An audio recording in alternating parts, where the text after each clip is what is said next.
right, ladies and gentlemen, welcome to another episode of the Irrational Confidence Podcast. We're talking college football, and it's finally here. It is Rivalry Week. I know y'all are probably tuning in right now to hear a recap, but we realized that this week was too big of a week for college football, so we are coming at you not with one, but we're coming at you with two Rivalry Week episodes this week. And I'm joined by my co-host, the man who had to stop making jokes about Thanksgiving. It was hard, but he quit cold turkey. My co-host, Fresh. Fresh, how you doing, buddy? Sometimes cold turkey's the easiest way. You just shut it down and deal with the consequences and move forward. I'm doing great, Haps.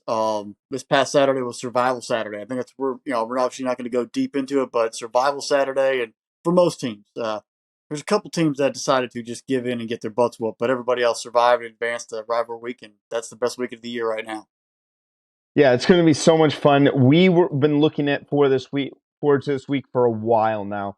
And when we started breaking down the week, we counted up to about 10 games that we wanted to talk about. And we felt that the week was broken down into two different kind of segments here.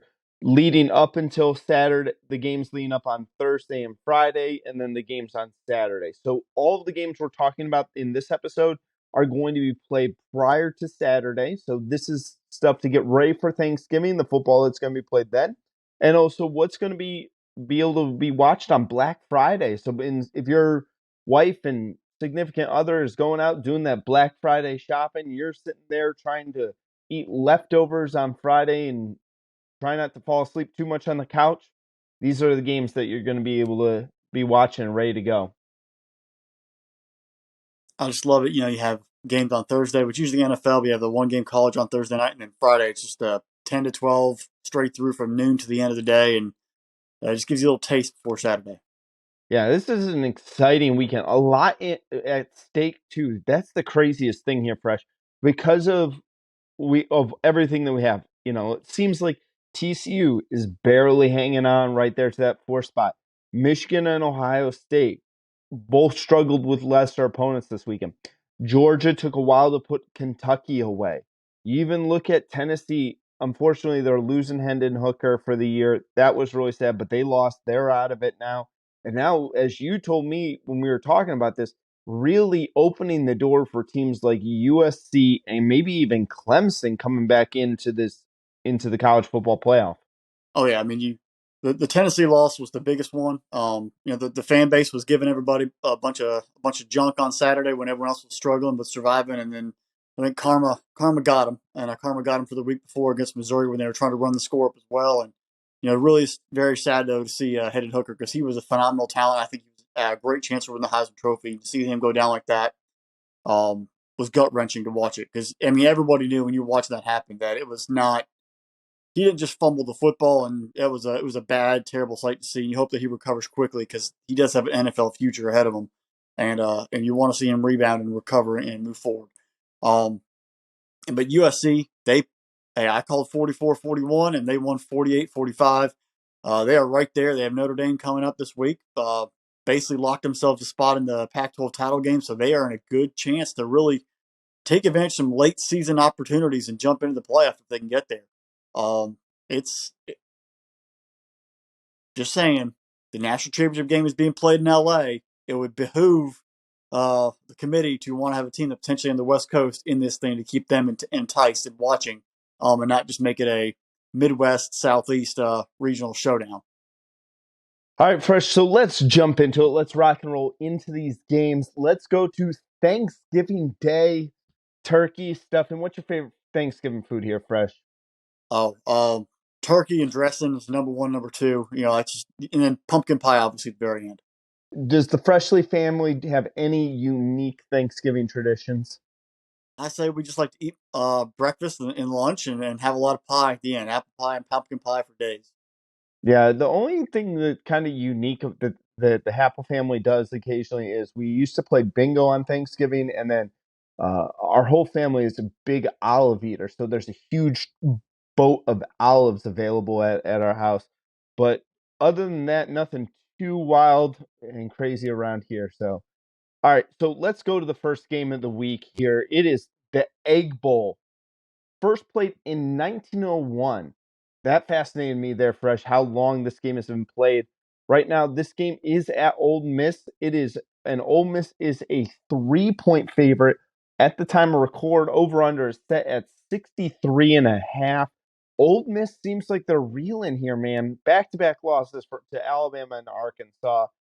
Mississippi State, they kind of were reeling prior to playing Eastern Tennessee State University. They had lost 3 out of their last 4, but they jumped on the bandwagon again with a lesser opponent. Talk to me here. What do you see about this game? This game is fascinating. 7-4 versus 8-3. Well, I think first off, could this be Lane Kiffin's last ever game as the head coach at Ole Miss? There's a lot of rumors swirling.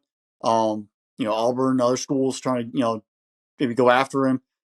Is his mind in the right spot? Is a team been distracted by all these things? You never know how that works. So sometimes the coaching getting fired is one thing, but if your head coach is being rumored to take another job, do the players lose focus? Because the Arkansas loss, even though on the scoreboard at the very end it looks closer, it was a 30-point game for the most of that entire affair. They were getting beat down by the Hogs from the very start, and there was no way they could compete. They really struggled running the ball early. Jackson Dart wasn't there. The Ole Miss defense wasn't there. And Sam Pittman and the Hogs were making sure they got bowl eligible and took care of business. And it was a beat down and a half. And you kind of worry about the mindset coming into this football game. Same thing with Mississippi State. They were struggling. They were up and down. They had a couple early wins. They couldn't get the full offense and defense clicking in the same game. They showed glimpses versus Georgia, but they still lost that game. And then the ETSU game, obviously, was no real competition. They took care of that business and moved on. I like Mississippi State in this football game because they have a little more to play for, I think. Will Rogers there. The offense can move the football. The defense has actually played decent for them. And I think they have the itch on their shoulder of we're always overlooked. We're not the fancy Ole Miss. We don't have the Grove. We just have our cowbells. And we're just the afterthought in this conversation. And it's time for us to sort of step up and take advantage of the opportunity. You have the more experienced quarterback. You have, both head coaches are very eccentric and have their own flair. But I think you also have a little more of a stable defense. Ole Miss got after early, and their bulk of their schedule is later on, and they've seen that tail off, and the product has come on and unfolded the way I think we all kind of imagined. They had an opportunity if they beat LSU. Even during our preseason poll, we talked about the real game. They should come into that football game undefeated and see how Jackson Dart, plays at LSU. And they went into Death Valley, and LSU beat the junk out of them, and it's kind of unraveled since there. They haven't had the same flow. They've tried to get the offense going different ways. It just hasn't been the same. It feels like they've kind of lost their identity. They got punched in their mouth. They never recovered. They had the Alabama game set up for them. They never really, found ways to get wins in that one, even though we mentioned it before. There were a lot of ticky-tack calls, a lot of calls that weren't made that should have been made against Alabama that kept drives alive. So maybe they were just so focused and so angry about those non-calls that just kept them, again, distracted and weren't ready to play. So that's kind of, I'm worried about the mindset of Ole Miss coming to this football game. I think the get-right game for Mississippi State, the Bulldogs offense, Will Rogers has a real chance to, I don't think he's going pro early. He's, his junior year, but has a chance of really putting up some yards, winning a rivalry game for the first time. Because if you look back, Mike Leach and him, outside the opener at LSU in 2020, Mike Leach doesn't have a big win at Mississippi State yet. Getting a win this weekend will be a big win. It would give you a chance to beat your rival, get 8 wins on the season, and keep knocking them down, really dragging them out to the point where your rival is kind of depleted. And if Lane Kiffin leaves, that actually makes you a double winner because then you are, the focal point of the state. You have the premier program. You got nothing to lose. You're both going to a bowl, but I think that's why they sort of unleash it. And Mississippi State starts chucking it on that defense. That depleted team, mindset's not right. I think they find a way to go in to Oxford and take it and get the win on Thanksgiving. And Hail State for a while, you're going to hear a lot of bells for about a year in that state of Mississippi. So, Fresh, this game really is going to come down to the trenches here for me. And the more and more I researched into Mississippi State and Ole Miss, I went and I started looking at that Arkansas game because, we talked about how much would Jackson Dart improve. I think he's had a decent year. I don't think he's been a great quarterback, but he hasn't been bad. He hasn't been like a disaster over there. It's the running game for Ole Miss, though, that I was just so shocked about. Quishon Judkins has been absolutely phenomenal this year. He has 16 touchdowns. once he really started going, he kind of had like a slower start to the year. He's almost got 1,400 yards on the season, 16 touchdowns. And then TCU transfer, Zach Evans, he also started to get rolling here. He has almost 900 yards and 8 touchdowns there. In that Arkansas game, they turned them into a two-headed monster. The two of them rushed for over 400 yards combined, both of them clipping the 200-yard mark. You take a look at Mississippi State. If Mississippi State's giving up 149 yards rushing, if they can really get Ole Miss get running the football against that Mississippi State defense and keep Will Rogers and that offense off the field, I really like Ole Miss's chances in this game. It's going to be nasty. It's going to be one up front, and that's the thing that Mississippi State has kind of, when they get punched in the mouth by a really good team. You take a look at Georgia. You take a look at Alabama. You take a look at Kentucky. All three of those teams have fairly decent offensive lines that can control the line of scrimmage there. That's going to be the key thing for Mississippi State.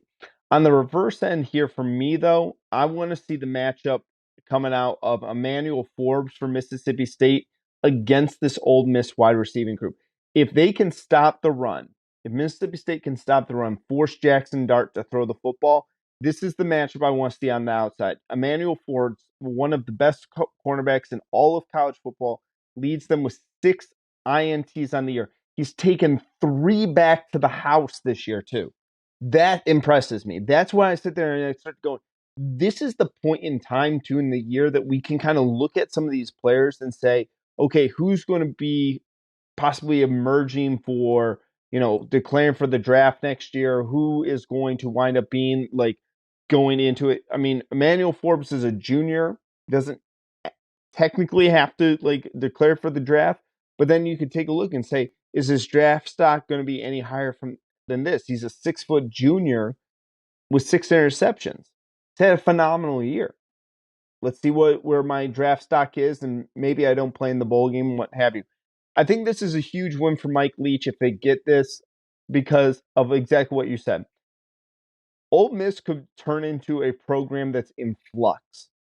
If Lane Train leaves, if Kiffin decides that peace out, I'm done, the pasture's greener at Auburn, that doesn't make any sense to me either, because I would rather be a king at Ole Miss than a second fiddle and get my butt whooped by Alabama every single year. I mean, still going to get his butt whooped by Alabama at Ole Miss, but I think that they would give him a much longer leash, and the administration at Auburn hasn't shown me anything that they would be any good at this. So I don't understand that move for him. But then at the same time, too, what if Lane decides saying, hey, I could go to Nebraska and turn around that program? I mean, that's not a name that we've talked about at Nebraska. They would pay him a boatload of money, probably more money than he's making at Ole Miss. That's a pretty rich program right there. I'm not saying Ole Miss is poor by any means, but that's a possibility. I've never even really like considered that, but who knows? I don't know. I'm with you here, Fresh. I think Ole Miss is kind of just going through the motions at this year, and I think the Pirates going to have something funny to say on Thanksgiving and going to have something going. Give me Mississippi State as well with the upset here. I like that call there with you, Fresh. I'm gonna take Mississippi State and the Bulldogs in this game. Yeah, I mean, I think it's just when you knock the hammer on the nail there by the Lane Kiffin leaving. There's Auburn's not a better gig in my opinion. Um, I think they're about the same because you look at Auburn's. They've played for 2 national titles, but then they've completely bottomed out most of their years after that. It's had in the past 20. It's been very like a high peak and then a low valley. There has not been a consistent year over year where you're never going to get 8 or 9 wins. It's we'll have Nick Marshall. We'll go play for a title, but then we'll bottom out and have 4 or 5, maybe 6 wins if we're lucky, and maybe 7 wins if here and there occasionally, but nothing like 8, 9 wins. And we'll beat Alabama once every 4 years on a miracle, and then we'll revert back to ourselves. It's the Tommy Tuberville years where they had a lot of consistency. Ever since then, it's been up and down, up and down, up and down, and a lot of pressure on the head coach and the fan base. And I think Lane Kiffin's like, if I'm Ole Miss, I'm a rock star. I can do what I want. I can win 8, 9 games here. and I'll get paid and I'll be okay. Yeah. All right, Fresh, let's go to our first game. This game is on noon on Friday. So when you're just rolling out of bed after that fun Thanksgiving day, you're just getting up and you're eating that turkey sandwich in there. This is a game you can throw on ABC. This is at high noon. The Tulane Green Wave, 9-2 on the year, traveling to Cincinnati, playing the Bearcats there. They're also 9-2. Both of these teams 6-1 in the conference. This could be a rematch, I believe, a week later, if I'm not wrong here. Fresh, correct me if I'm wrong on that one. Well, UCF has beaten both of these schools, Tulane and Oh, Cincinnati, okay. and they are a game behind both of them in standings. Now, I didn't expect UCF to lose to Navy, but if they lose to USF, then it could be a potential rematch for the title. But it's gonna be very slim to none. Basically, the winner secures a spot in the AAC championship game, and most likely will play UCF down in Orlando the week after for the title. And this is the opportunity, if one of these teams win, could be the top non-Power 5 team as well. Cincinnati right now is a 2.5 point favorite. Over under a set at 47 here. You know, it's the coulda, woulda, shoulda here for the Tulane Green Wave. They were cruising along, wound up suffering their first loss in conference to UCF a couple of weeks ago. And then you take a look at Cincinnati. Ever since losing to UCF at the very end of October, they've been kind of cruising. I know they had a closer game against ECU, but Cincinnati has been pretty impressive. You know, I think all of us expected the Bearcats to have like a little bit of I guess, a college football hangover last year because you make the playoffs and then you lose this great. You lose, Desmond Ridder, you lose Jerome Ford, you lose all these other players to the NFL. And they've really come out. Like, I really like this Ben Bryant kid. I don't know about you. He's been pretty impressive, shown that Luke Fickle can coach that up. And then, just like anything, what do you expect? Cincinnati, what are they going to have? Luke Fickle is going to have a good defense.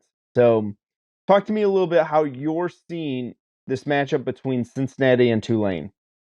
Well, that was pretty funny. You mentioned hangovers, and usually, if you're in Vegas or anywhere else, you go to the oxygen bars to sort of get readjusted after a long night out, a long night of partying. I think after that UCF loss, they went and hit the oxygen bar and got them sort of settled. They found out who they were.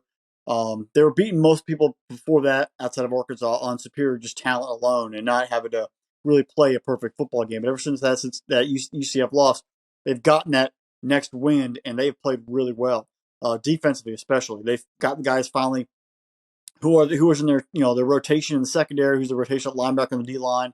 They know they're too deep now, and they're communicating well on the back end and allowing them to function as a unit. You see that, it was Temple, but they went Temple, gave it 3 points. They were focused, and this is where you start seeing the guys who were maybe on the too deep last year who are now starting, really taking ownership of that offense and that defense and instilling the veteran leadership that needs to be done on a football team. Everyone's nicked up this year at this time of the year. Everyone's sort of beat up. But this is where, the veteran leaderships, the playmakers on the team guide you to, through. This is where all that offseason conditioning guides you through. And that's where you see Cincinnati and that veteran leadership, pushing on.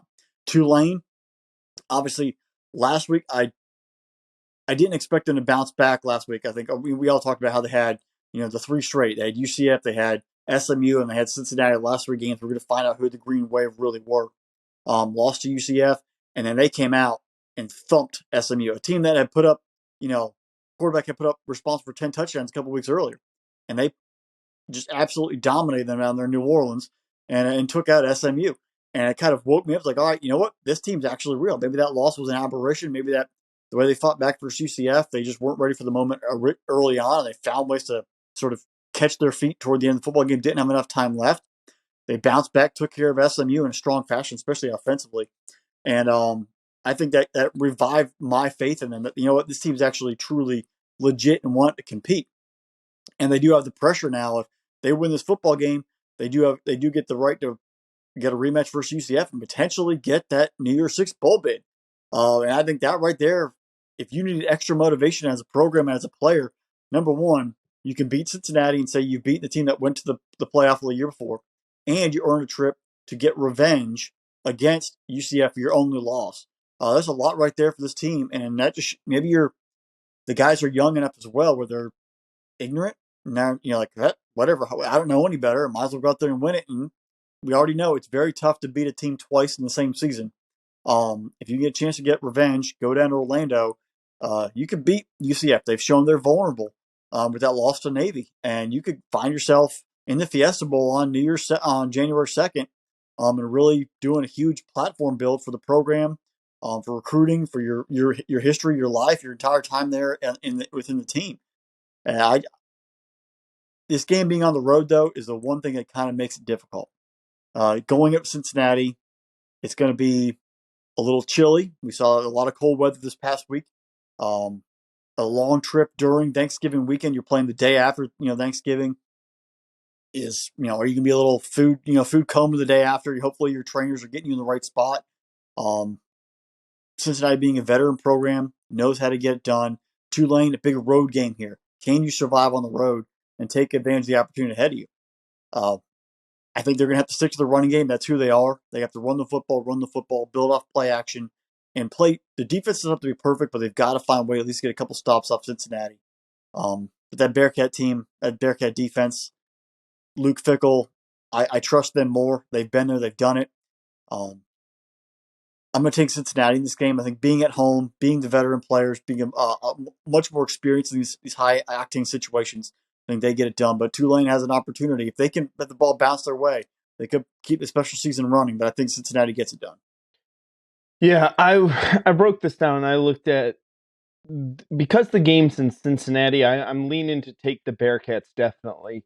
And the thing that was the huge difference maker for me was Cincinnati has 33 sacks on the year, and they have 16 takeaways on the season, where Tulane isn't getting that same type of pressure on the quarterback. They've only had 17 sacks this year. The real interesting matchup, though, is going to be on the outside. Does anyone, Cincinnati, we talked about how many players they've lost. They have had a kid step up this year, and that's Tyler Scott, the wide receiver out there. 53 catches, 9 touchdowns, but just under 900 yards receiving this year. He's going to be looking to break that 1,000-yard mark in this game. He's going to be a huge target for Brian there for Cincinnati. Who on Tulane can step up and stop this kid? That's going to be the question I'm going to have going into the game. If Tulane doesn't have someone, if they can't really control the clock with Tajay Spears, I think Tulane's going to have a very, very long day. But the great difference maker is Michael Pratt. If Pratt is cruising along here, he's been the reason why Tulane's made the jump. He's the reason Tulane's been ranked this season. If Michael Pratt keeps going, but man, this Cincinnati defense is nasty. I don't know if they're as good as they were last year, because losing Sauce Gardner, I don't think you ever get to that level, but they're a good defense in that American. I would not, if I'm a big name team going into a bowl game, and like let's say I'm an 8-4 or 9-3 Power 5 team going into a bowl game against Cincinnati, watch out, guys, because you're not going to be as amped up. Cincinnati and even Tulane, I'll say that about them. They're going to be with something to prove. Like you're talking about going to the Fiesta Bowl. Let's use Ole Miss for an example there. Let's say Ole Miss winds up winning, and there's all this conversation about Lane Kiffin leaving, and he's not going to be there the next year, and what are you really playing for? And then Cincinnati walks in. Cincinnati is probably going to smack that team in the mouth. I love this game because this game is for a chance, and the winner of this game does get to host the AAC championship game. I wanted to check on that before, I said it here, but it does look the winner of this game will host UCF as long as UCF takes care of business. So I like, Silver too. Yeah, got it. Okay, you're yeah. right. So I like Cincinnati in this. I like Cincinnati more than that 2.5 number too. I like Cincinnati by a touchdown. I I think this is going to be an entertaining game all the way up until about the third quarter, and then I think that's when that defense is going to hit them, because Tulane is a bunch of Southern boys, and when you start going north that Mason-Dixon line up there in the cold and the snow. I mean, I don't think it's going to snow in this game right now. It's the current forecast. is clear, cloudy skies with no snow right now. But hey, crazy stuff happens in the state of Ohio when it comes to weather. Trust me, I know that much.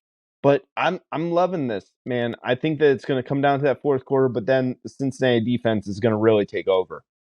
I mean, one thing I predicted and I sort of put out there was that Power 5 team taking on Penn State in the Fiesta Bowl would be a pretty cool matchup.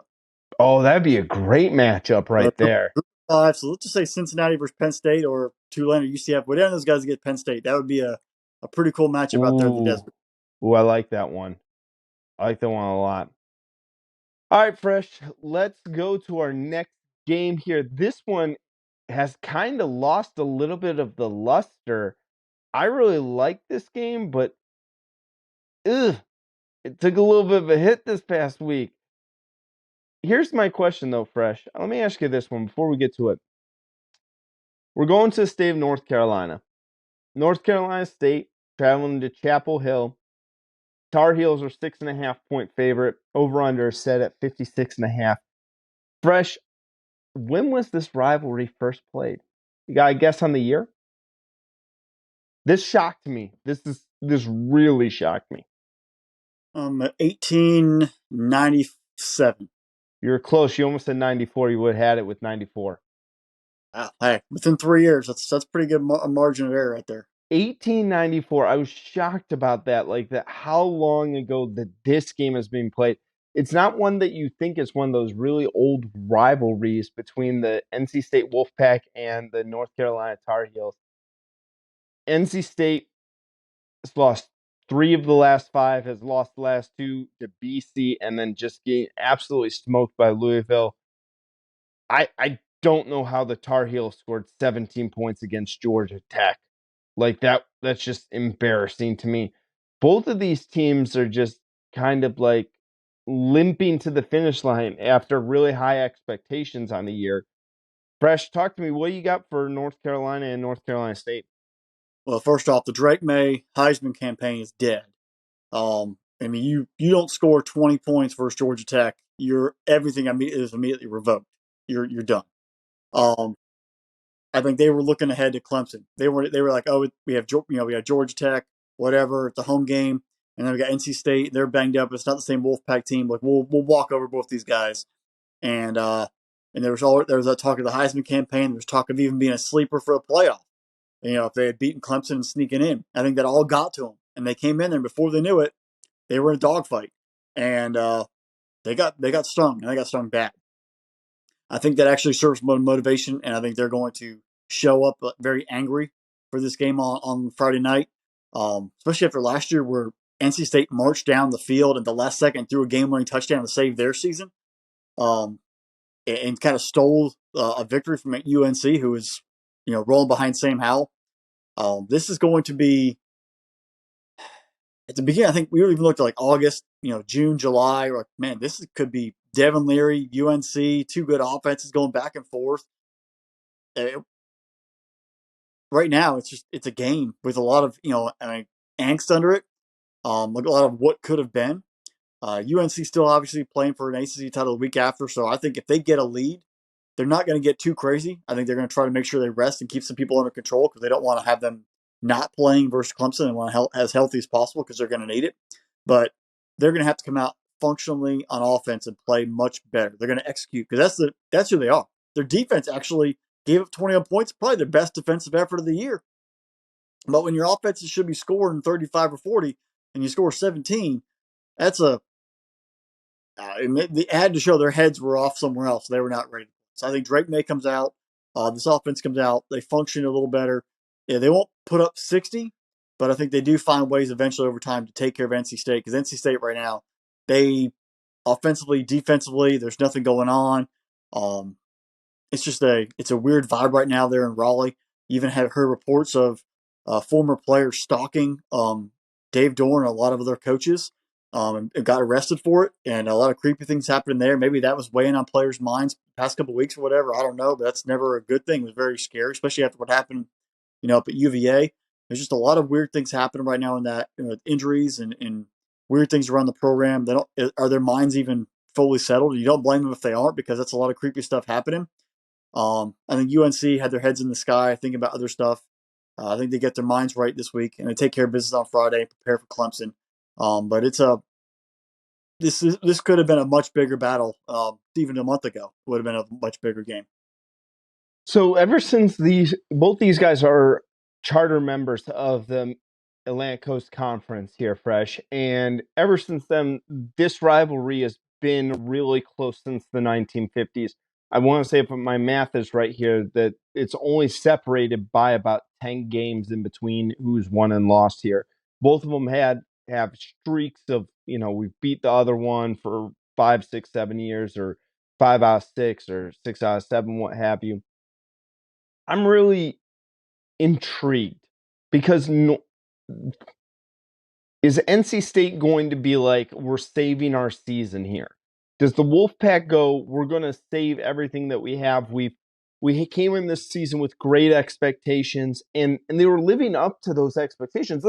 That's the crazy thing that people are looking at. Like, everyone else is really down on the Wolfpack. How many teams could handle losing their starting quarterback, and especially a quarterback to the level of Devin Leary? A lot of people had him, I don't know what necessarily want to say he's going to be like a first team or a second team All-American, but it wouldn't be crazy to put him as like an honorable mention or a third team All-American. Like, he was pretty darn good coming into the year. And then you look at North Carolina. They're guaranteed a spot against Clemson. They know that they have that matchup. Do they take this rivalry game as serious? Do they go in and are they really ready for the Wolfpack and the Wolfpack defense? Because as much as NC State has lost offensively, they're substantially the better defense in this game here, man. My other problem for North Carolina, and especially in that loss versus Georgia Tech, Drake May could not find Josh Downs at all in that game. That's got to change. Like, Josh Downs has got to have a game in this one for me to feel comfortable about the Tar Heels. I like the Tar Heels a little bit better. I think offensively they can get to, I'm going to say 21, because I don't think NC State can put up more than 21 points in this game. North Carolina's defense has been suspect at times, so maybe the number might be 24. So I'll take the Tar Heels, and I'll take Tar Heels. Give me 27-20 in this game. I'll take them by a touchdown. I mean, I think the rivalry aspect is crazy things can happen in any kind of rivalry. We saw it last week. We've seen it, throughout the season and also in years past. But UNC, if they don't take NC State seriously this week, that's 2 clunkers in a row before you play Clemson. I think Clemson beats the brakes off of them if that's the case, because you can't come in with 2 straight losses expect to turn the switch. I think it'll be a battle. I think a 27-24, 27-20 is probably a good range because NC State defense is good, but I think Downs and May are going to have they're going to need to get connected before they go against Clemson. They're going to have to get in a groove early. I think that happens. How would you rate Mac Brown's coaching job at UNC this year? Because I know some people have been like weird on him. I would say it's a lot better than last year. He got the team focused in the offseason. I think there's probably a lot of speculation. Oh man, Sam Howell's gone. We kind of, we blew it last year. We've had some high recruiting classes. When are we going to put it all together? And they've had guys go to the NFL. They had 2 great running backs the first 2 years there. I think keeping their focus and pushing the offense forward. I think the defense, though, Gene Chizik was brought in to fix the defense, and they're still, for the most part, pretty subpar. I'm not going to say atrocious, but they're not good. And I think that is probably the one thing where that defense has got to show some life consistently. And if they don't show it in the next couple of games and they don't show it next year, then you start looking at Mac Brown. You start looking at the entire program of where, who's truly calling the shots and where's this integrity of the team coming? Because you have a former head coach who's won national championship, who's a defensive guy running your defense, and the players aren't responding. You start figuring out, are we scoring too fast to put the defense back out there? Is the defense not good? Are we running the right scheme? Like, where's that head coach, direction coming from? Or is he just there as a symbol to help recruit because he was at UNC for a long time before he went to Texas? I think he's been okay, but I don't think he's been fantastic. And it's interesting because I'm looking at them for coming into next year too. They have a top 25 recruiting class right now going into 23. It'll be interesting because they're a team that I'm kind of watching going into next season to see really, do they take a jump with Drake May, or do they kind of tread water and stay where they are at that 9-2, maybe a 10-2 win season here? And some programs 10-2, man, you're getting a parade down the campus main street, and everyone's loving on you, and everyone's patting you on the back, telling you how great you are. But for a guy like Mac Brown who went to Texas and has won a national title, I don't necessarily think like 10-2 is like, yeah, for him. But I think that for the alumni base at North Carolina, when you're not a traditional football power, everyone for you is like, oh, 10-2, phenomenal. Yeah, I mean, you got to know your base. Same thing with like Lane Kiffin at Ole Miss. 10 wins there, you're a god. 10 wins at Auburn, you're like, you're okay, but you're not Alabama. And that's where you sort of draw the line. Like, what are you? UNC, though, I think that window, though, might be closing because Clemson's still good. But you look what they're doing down at Florida State, NIL at Miami. Maybe they get players who actually want to stay there and play at Miami. You never know. They're always going to be a wild card. Um, Pitt's always a consistent program. Coaches got to get better at Miami, though. Coaches got to get better at Miami, but they can at least recruit players nationally down there if they have to put them all together and get them playing the same page. What's your window at UNC? You can't let Wake Forest has actually been more consistent, and than you have, where you're always up and down, up and down. Do you want to let somebody else creep in and take over? Do you want to supplant yourself as a contender every year to Clemson? If it's UNC Clemson every year, then you've done your job and you can let the chips fall where they may in the title game. But if you are 1 year great and then 2 years down, then 1 year great and 2 years down, you're just on the yo-yo, and that becomes an unstable program. Yeah. All right, Fresh, let's go to Friday night. And this game is going to be in Tallahassee, Florida. Florida Gators versus the Florida State Seminoles. Florida State is a 9.5-point favorite in this game after Florida gets shellacked by Vanderbilt. Over under set at 58 right now. Florida's lost 3 out of the last 5. Only wins against South Carolina and Texas A&M. You look at Florida State; they've won their last 4 here, man. So, what in the world is going on in Gainesville? Billy Napier, he has. I don't even know what to make out of the dude right now. Florida State bounce back here because last year we wrote the Seminoles off. We had shoveled the dirt on them, buried them alive.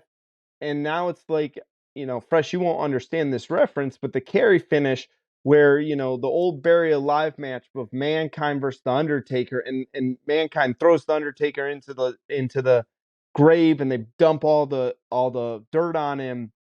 And then all of a sudden you see the purple glove come up out of the ground, and you know that the Undertaker's still there. And Florida State coming out of the ground, and the hand is reaching up, grab the Gators. All right, Fresh, give me Florida State, Florida.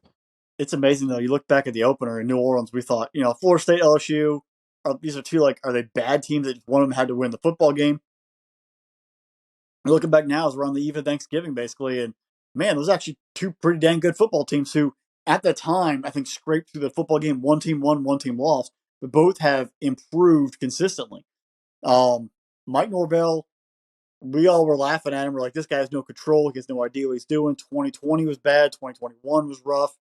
And him and that coaching staff and those players have bought in, and they have continued every single week getting better and better and better.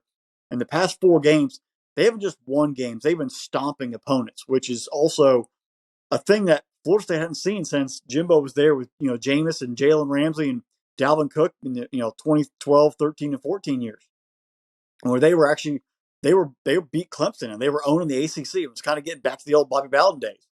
I'm not saying that Florida State's there yet, and I'm not saying they're fully back, but this is a huge step in the right direction of beating Florida. They didn't play in 2020. They had a better team, in my opinion, than last year, and they went to Gainesville and they got run over by Damian Pierce and the Gators. Mike Norvell, this is your next step. You destroyed Miami. You beat the living trash out of them. Now you have Florida coming in. Night the lights. It's usually a Saturday game, and for some reason they moved it to Friday night for recruiting, which is gonna be pretty cool. National spotlight, everybody's watching. If you don't beat the Gators in this game, I actually think that might be a fireable offense because this Gator team is not. They're a mess. I think they fooled us all by beating A&M and then beating South Carolina, and they might have inspired or awoken a dragon there at South Carolina for what they did at Tennessee. But that up to that point, it was a mess. There was guys transferring out, guys getting kicked off the football team, dysfunction, offense still trying to find identity, and we're in the middle of November. Your identity is Anthony Richardson and your 3 running backs run the football and then build the passing game off that, and your defense just survives. They still haven't really got that groove every single week. You don't know what you're getting from them. I even heard from, Billy Napier's post-game press conference after their loss to Vanderbilt. And if you watch that football game, they were getting handed to them the entire day from start to finish. It wasn't just like a last-second heave like the week before by Vanderbilt to beat Kentucky. Vanderbilt owned the football game. And your offense could not move the ball. You were turning it over. It was just a mess across the board. Does he even have the football team's pulse? Like, I don't even know if he has the pulse of the Gator team. Does the team know actually who their leader is, what they're supposed to do? Are they all buying in on this team?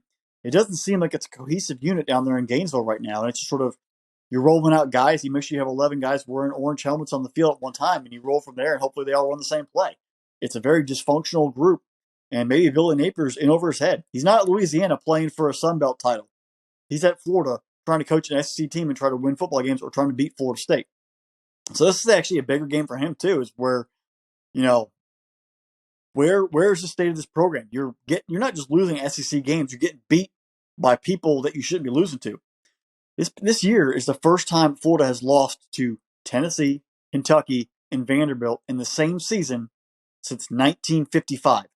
Dwight D. Eisenhower was the president when this happened. That's how long ago it was. Fresh. So let me jump in real quick. Check this out. That's 1955. Yeah. They didn't even play this game until 58.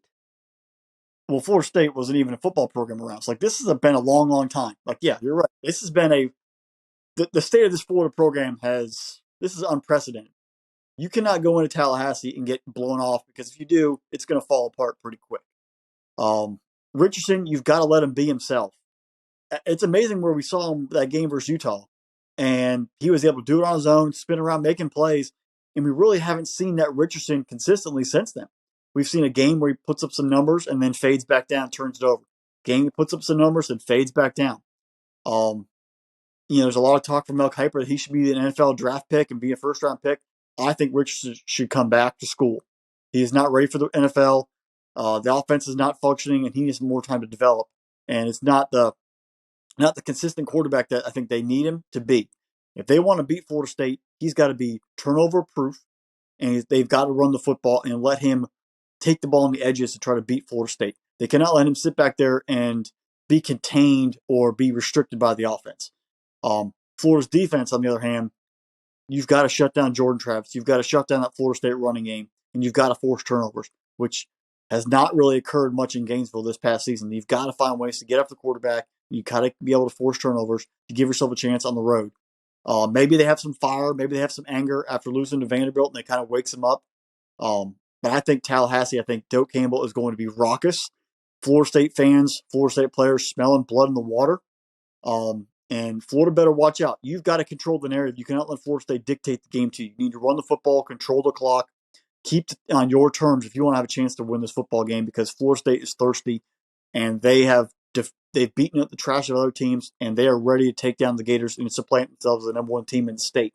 So be careful, Billy Napier. You could get yourself in a lot of trouble. Norvell, on the other hand, if you lose to Florida, amidst all the success you've had this season, if you lose to Florida, doubts will continue to heap up during the offseason that you're actually truly the guy. And maybe you actually will be on the hot seat before you know it, because you can't beat Florida. And Florida's not a very good football team. This is not the Urban Meyer or Steve Spurrier years. You have to be able to dictate and win this football game and add another win and maybe finish off on a high note this season. you could end up on a New Year's Six bowl. I think they could find themselves to the Gator Bowl on the New Year's January 2nd, and put themselves in a good spot. But they have to be able to take care and dictate the pace. They need to be relentless. Do not give in. Do not give Florida an inch. You had that the tomahawk chop going the entire time. Feed off the crowd. Give them something to cheer about. Do not give Florida an inch. If you do, you will lose, and you might actually lose your job because of this, because you just cannot beat teams you have to beat. The ACC is one thing, and you've done a pretty good job navigating it, but now you have to find a way to destroy a bad Florida football team and supplant yourself as the team in the state. We've seen 3 or 4 players transfer from Miami, decommit from other schools and go to Florida. We've even seen one kid decommit from Florida State and commit to Florida. You start seeing this happen. You lose this game, you might start seeing more guys who are on the fence or still want to keep their recruitment open. They might actually drop. You've got to be able to lock it in and also be able to kind of program to show that you're on the rise and to go out there and maybe force some decommits from Florida to come to you. It's all about recruiting now. It's all about building your program and building your identity.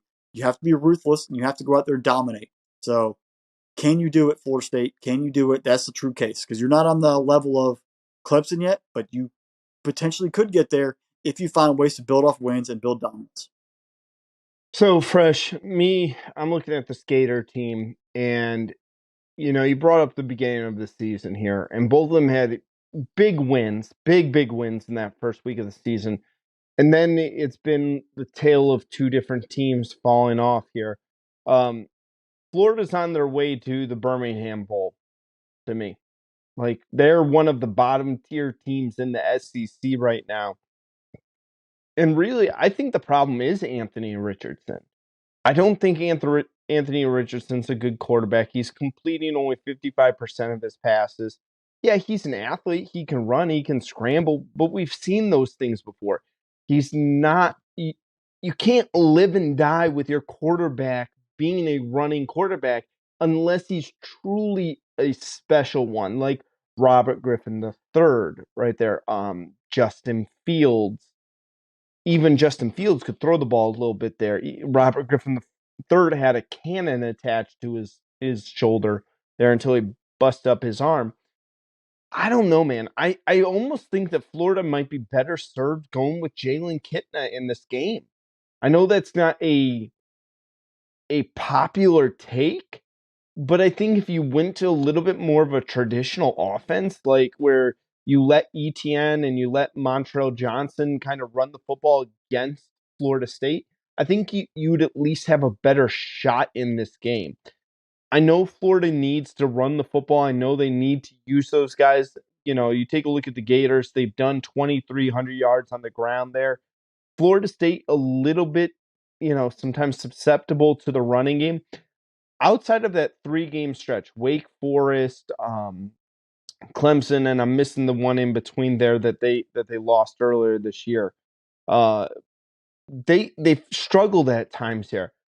You look at Jared Verse, though, on that defensive line. That dude has looked like a very, very impressive NFL prospect. I know whoever drafts him is going to be very happy with their draft pick. He's going to be a nice plug-and-play player on an offensive line there. So I'm interested to see how he goes up against an SEC offensive line here, see if he can get to the quarterback and see how he handles the scrambling quarterback there. It's tough for me because I look at Florida State and I want to believe in this team. I want Florida State to do well. I think Jordan Travis is really come alive this season. You look at him, he's got 2,500 yards. He's cut down on the turnovers, and then he can do a little bit with his legs. He's definitely going to come back next year. But man, I don't know. I don't know, man.